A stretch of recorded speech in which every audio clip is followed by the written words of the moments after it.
नमस्कार, सप्ततारा न्यूजमध्ये आपले स्वागत आहे. आज शुक्रवार दिनांक 29 डिसेंबर 2023. न्यूज बुलेटिनमध्ये जाणून घेऊया आजच्या ठळक घडामोडी. कोरेगाव तालुका बारामाही बागायती करणार, प्रत्येकाला हक्काचे पाणी 100% देणार. आमदार महेश शिंदे.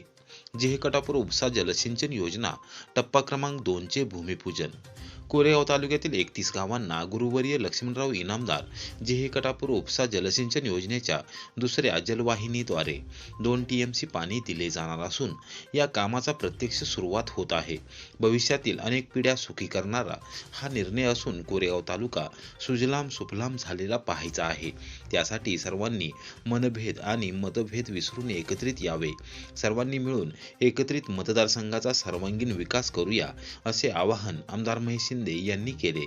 कटापूर तालुका कोरेगाव येथे शुक्रवारी कृष्णा नदीतीरी जेहेकटापूर उपसा जलसिंचन योजनेच्या बंधाऱ्याजवळ योजनेच्या दुसऱ्या टप्प्यातील कामाचा शुभारंभ तालुक्यातील प्रमुख मान्यवर पदाधिकाऱ्यांच्या हस्ते झाला.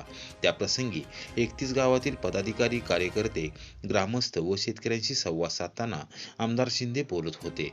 सातारा जिल्हा मध्यवर्ती सहकारी बँकेचे संचालक सुनील खत्री, जिल्हा नियोजन समितीचे सदस्य राहुल प्रकाश बर्गे, कोरेगाव तालुका संजय गांधी निराधार व स्वावलंबन योजना समितीचे अध्यक्ष विजयराव घोरपडे, वसना वांगणा उपसा जलसिंचन योजना संघर्ष समितीचे अध्यक्ष हनुमंतराव जगदाळे, जिल्हा परिषदेचे माजी सदस्य पोपटराव करपे यांच्यासह जलसंपदा विभागाचे उच्चपदस्थ अभियंते यावेळी उपस्थित होते.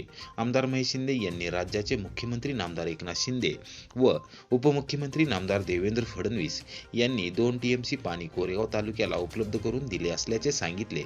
यापूर्वीच्या नेतृत्वाने केवळ मोठमोठ्या घोषणा केल्या, प्रत्यक्षात पाणी दिले नाही.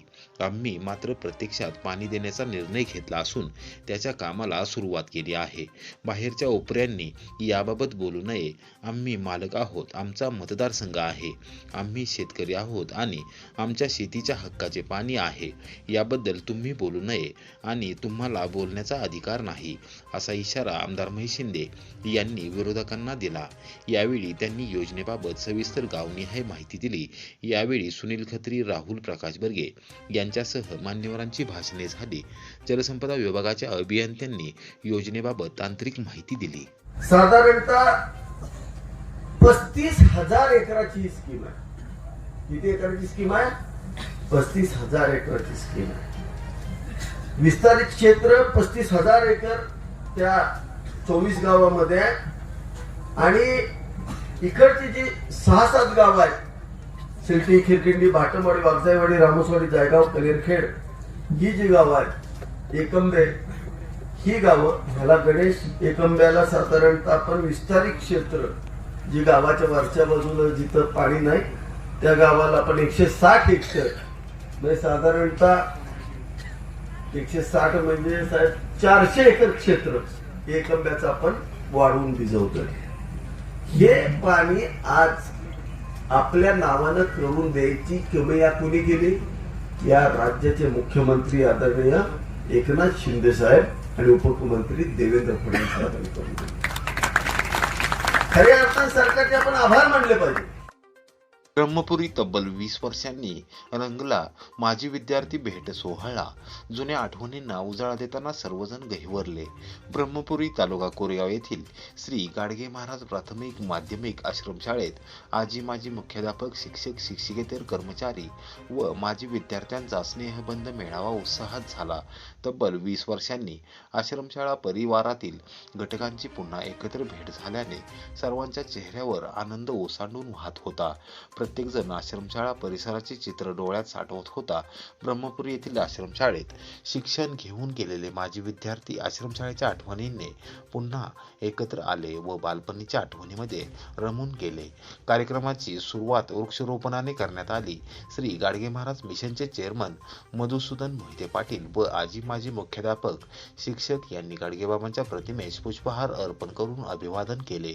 आश्रमशाळेतील कला मंचातील विद्यार्थिनींनी गायलेल्या संदेश गीताने सर्वांना मंत्रमुग्ध केले. सर्व माजी विद्यार्थ्यांनी आश्रमशाळा परिवाराचे कुटुंब प्रमुख मधुसूदन मोहिते पाटील, आजी माजी मुख्याध्यापक, शिक्षक, शिक्षकेतर कर्मचारी यांचा सन्मान करून कृतज्ञता व्यक्त केली. माजी विद्यार्थ्यांनी आपला परिचय करून देताना आपल्या आश्रमशाळेतील अनेक आठवणींना उजाळा दिला. अनेकांना आपल्या भावना व्यक्त करताना अश्रू अनावर झाले. यावेळी आजी माजी मुख्याध्यापक, शिक्षक यांनी मनोगत व्यक्त केले. मधुसूदन मोहिते पाटील यांनी आपले मनोगत व्यक्त करताना विद्यार्थ्यांनी आयोजित केलेल्या स्नेहबंध मेळाव्याच्या हेतूचे कौतुक केले.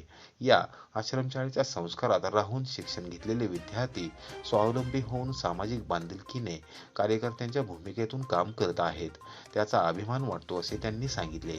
यावेळी स्पर्धा परीक्षांमध्ये यश मिळवलेल्या माजी विद्यार्थ्यांचा विशेष सत्कार करण्यात आला. विद्यार्थ्यांनी संवेदनशीलतेने व सामाजिक बांधिलकी स्वीकारून आपला दिवंगत मित्र सिद्धेश्वर तागडे याच्या कुटुंबाला 20,000 रुपयांची आर्थिक मदत दिली. आश्रमशाळेतील लहान मुलांना कपडे धुण्यासाठी आवश्यक असणाऱ्या वॉशिंग मशीनसाठी रक्कम रुपये 25,000 रुपयाचा धनादेश संस्थेस सुपूर्द केला.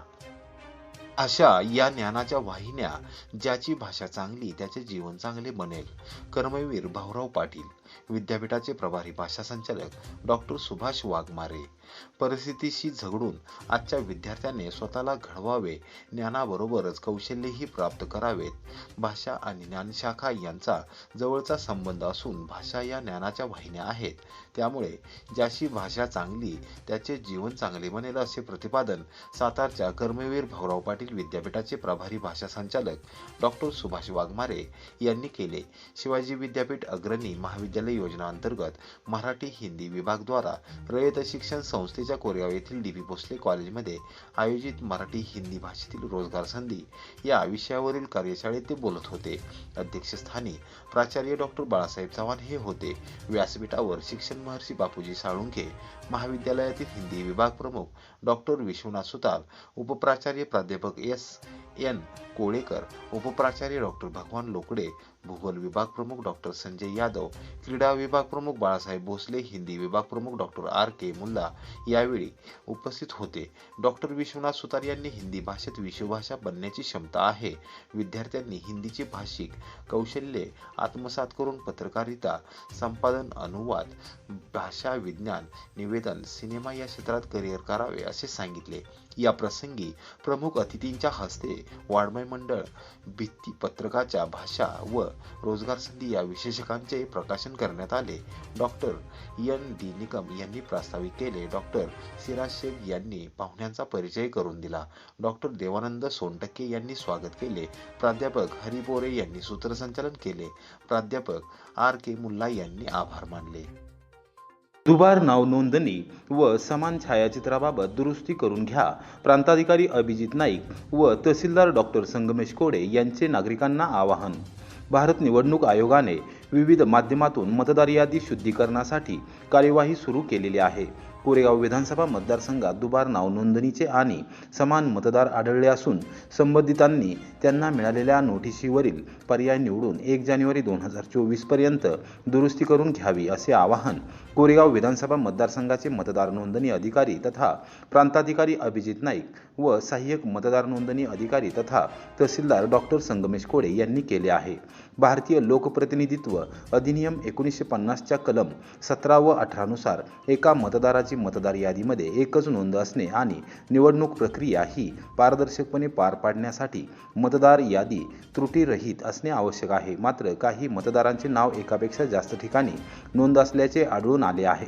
त्या अनुषंगाने निवडणूक आयोगाने एकापेक्षा अधिक ठिकाणी समान छायाचित्र व एकापेक्षा जास्त ठिकाणी मतदारांच्या इतर माहितीमध्ये साधर्म्य आढळलेल्या किंवा दुबार नाव नोंदणीमध्ये आढळलेल्या मतदारांना नमुना मध्ये नोटीसा पाठवल्या आहेत. या नोटीसीद्वारे कोणत्या एका ठिकाणी नाव अपेक्षित आहे हे ठरवण्याचा अधिकार मतदाराला दिला आहे.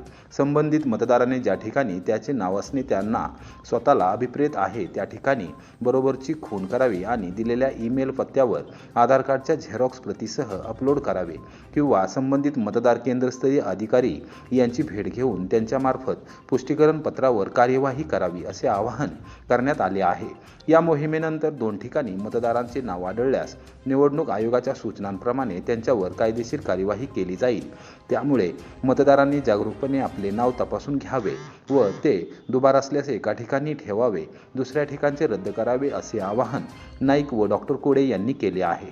नमस्कार, मी संगमेश कोडे, तहसीलदार कोरेगाव तसेच सहाय्यक मतदार नोंदणी अधिकारी कोरेगाव विधानसभा मतदारसंघ। सध्या मतदार नोंदणीचा कार्यक्रम सुरू असून ज्या व्यक्तींचं वय 18 वर्ष झालेलं आहे त्या सर्वांनी मतदार नोंदणी करून घ्यावी। तसेच घरातील काही मयत व्यक्ती किंवा काही व्यक्ती स्थलांतरित झाले असतील, कायमस्वरूपी जर स्थलांतरित झाले असतील तर त्यांनी आपलं नाव मतदार यादीतून कमी करून घ्यावं। तसेच निवडणूक आयोगाच्या सूचनेनुसार जे दुबार मतदार आहेत त्यांची यादी DSC आणि PSC ज्याला आपण म्हणतो प्राप्त झालेली आहे। त्यानुसार काही लोकांना आमच्या ऑफिसकडनं पोस्टामार्फत नोटिसा गेलेल्या असतील, तर आपलं नाव जर दुबार असेल तर आपण तहसील कार्यालय किंवा प्रांत कार्यालयास कळवायचं आहे की आपलं नाव कुठं ठेवायचं आहे आणि कुठं वगळायचं आहे। तसेच जर दुबार नाव नसेल तर तसं देखील आपण कळवू शकता की जे नाव आहे ते ओरिजिनल आहे, त्यामुळे ते कमी करू नये असं आपण तहसील किंवा प्रांत कार्यालयास किंवा आपल्या विभागाचे जे BLO आहेत त्यांना कळवायचं आहे, जेणेकरून कोणाचंही नाव चुकीने मतदार यादीतून कमी होणार नाही।